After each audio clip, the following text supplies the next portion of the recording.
Doha is the capital of Qatar. It's where 85% of the population reside. As the city is currently going through a full rebuild, fueled by Qatar's vast gas reserves, to say it's suffering the teething pains of a transition from a town into a global city is a fair statement. Grand infrastructure projects are being planned and executed with the aim of Doha being transformed by the time it hosts the 2022 Football World Cup. The current effect of these future improvements is increased traffic, a shortage in quality housing, and a government that's having to contend with an influx of foreign workers at a pace that it's not used to working at. The housing market's very tight in Doha, and there is limited stock of good quality accommodation. This lends itself to a seller's market with hardly any room for negotiation with landlords. Relative to price, the quality of available accommodation is weak. That's not to say that it's poor, it's just not good value. Property is generally leased on an annual basis with payment by post-dated checks. 12 monthly checks are accepted, and security deposit is the norm. Assignees typically sign agreements before the landlord, and given the level of unlicensed and non-regulated agents in the market, being cautious about who one deals with is advised. Working with reputed and licensed agents can save a great deal of unnecessary pains when things go wrong, if things go wrong. Expatriates tend to try and base themselves close to where the schools are. Qatar is built on a ring road system, so you have the A road, the B road, the C road, and the D road.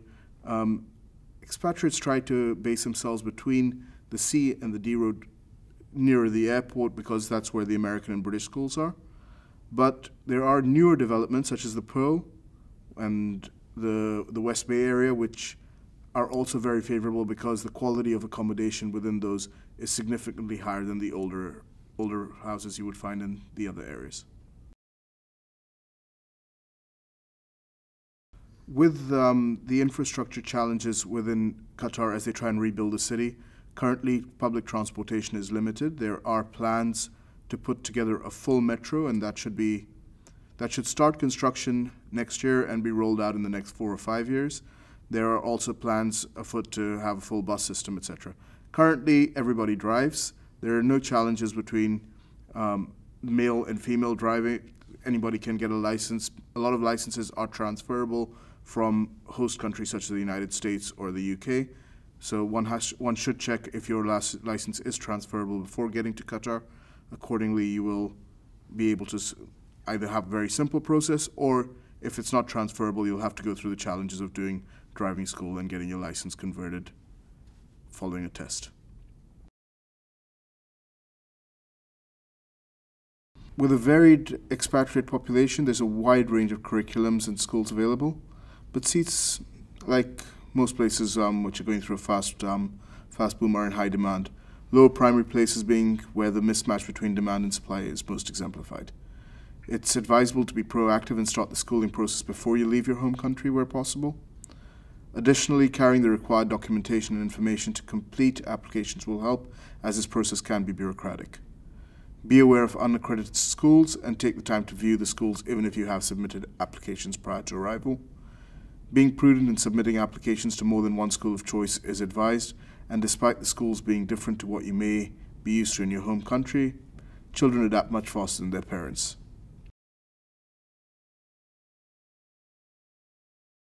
Additional challenges in Qatar are very definitely the bureaucracy.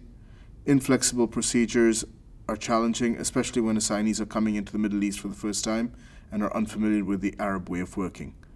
Immigration and visa processes change routinely, and this can be very frustrating. Time is not a valuable commodity to the Qataris, and punctuality is a relatively alien concept. Accordingly, there's often not a sense of urgency you may be used to working with. We advise assignees to see the first 6 months as a settling-in period. It requires a number of governmental procedures to take place and to accept as much as possible that they will happen in time and that they cannot affect the process at all. Cultural issues, these impact people on both personal and professional level in Qatar. In a very mixed cultural environment, there are often situations where people may feel affronted by another's actions, but really there's no offense intended, and taking the time to understand and view things from the local perspective will go a long way towards helping one come to terms with some of the differences.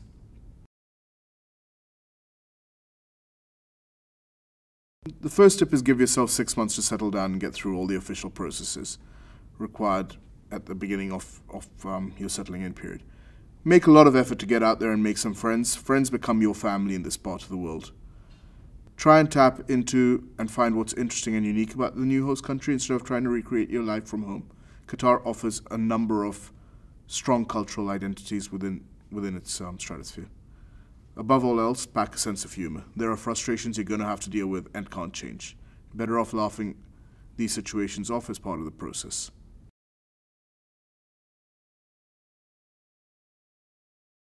The most important thing about Qatar is probably that it's safe, it's secure. It's very family-centered, so it's a great place to go with a young family. Strong cultural identity. It's one of the cornerstones of the Qatari government to try and build up the cultural element of the country. Good sense of community, and when you get very tired of Qatar, it affords you tremendous travel opportunities. Shopping is a national sport in Qatar. Most people go to the mall on a very regular basis for most of their needs. Restaurants are typically divided into two areas, the licensed restaurants and the unlicensed restaurants. Licensed restaurants would fall into the five-star hotels or sports clubs. So if you want to have a drink with your food, you've got to go to one of those. If you are happy to not have a drink with your food, then there are a number of local restaurants, and most international chains are well represented in Qatar.